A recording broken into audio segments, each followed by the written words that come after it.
Halo semuanya, kembali lagi dengan Aji Bondan di sini. Jadi di video kali ini saya ingin sedikit berbagi pengalaman. Pengalaman pertama saya adalah menggunakan sebuah keyboard mechanical. Ya, ini pengalaman pertama saya menggunakan sebuah keyboard mechanical.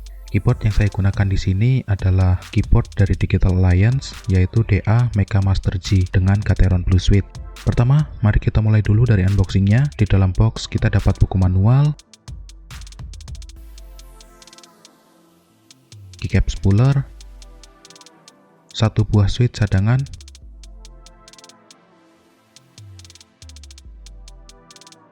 dan yang pasti keyboard itu sendiri. Pertama, mari kita bahas dari keyboardnya. Desain dari keyboard full size ini terlihat minimalis dengan tepian bezel yang tipis dan bodi plastik yang berat dan tebal, dimana ini sangat bagus menurut saya karena terasa sangat kokoh dan berat dari keyboard ini sendiri ada di angka 1,3 kg. Dengan bobot seberat ini, maka keyboard tidak akan mudah bergeser saat digunakan.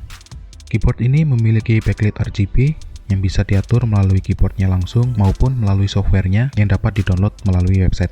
Dengan adanya backlit, saya merasa terbantu apabila ingin mengetik dalam kondisi gelap, seperti ketika sedang padam listrik. Selain dapat mengatur RGB, pada softwarenya kita juga dapat mengatur tombol makro, yang mana makro ini tidak pernah saya gunakan. Pada bagian tepi atas keyboard ada logo dari Digital Alliance itu sendiri, yang di bawahnya ada indikator caps lock, num lock, dan scroll lock.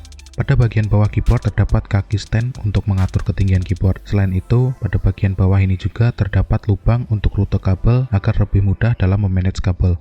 Sedangkan untuk kabelnya sendiri sudah di-braided dan tebal. Pada bagian USB-nya juga sudah di-gold-plated. Sekarang kita ke pengalaman penggunaan dari keyboard ini. Pengalaman saya selama menggunakan keyboard ini adalah sangat luar biasa, mungkin karena ini pengalaman pertama saya. Switch Gateron Blue yang digunakan terasa ringan dan clicky dibandingkan dengan keyboard saya yang sebelumnya, yang mana itu adalah keyboard membran yang cukup murah. Tapi feel clicky ini tidak terlalu terasa apabila saya mengetik, apalagi ketika saya mengetik dengan cepat.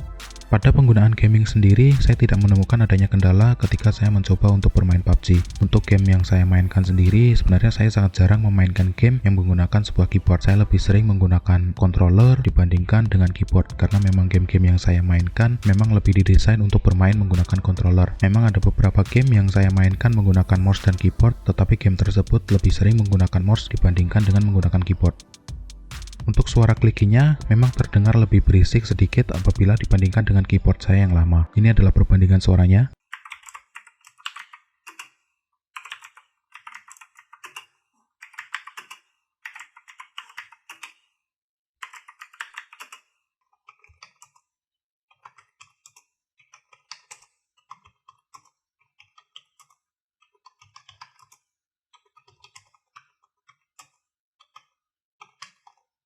Dan juga apabila dibandingkan dengan keyboard laptop, maka keyboard ini akan terdengar cukup berisik. Tapi untuk saya itu tidak terlalu mengganggu karena memang suasana di sekitar saya yang memang cukup berisik hingga mampu meredam suara dari keyboard ini sendiri.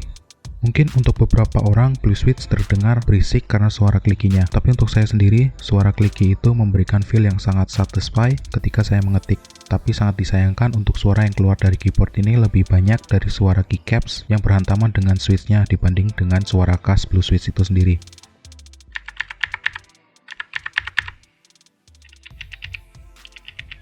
Untuk kendala pada penggunaan keyboard ini mungkin hanya ada pada tombol function atau tombol Fn yang ada di kanan, di mana saya sangat tidak terbiasa dengan tombol Fn yang berada di kanan, sehingga saya sering salah tekan tombol. Sebenarnya kendala ini akan hilang apabila saya sudah terbiasa menggunakan keyboard ini, tapi sayangnya sangat lama untuk saya membiasakan posisi tombol Fn ini.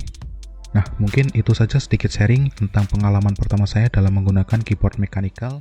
Dengan Aji Bondan di sini, sampai jumpa di video berikutnya.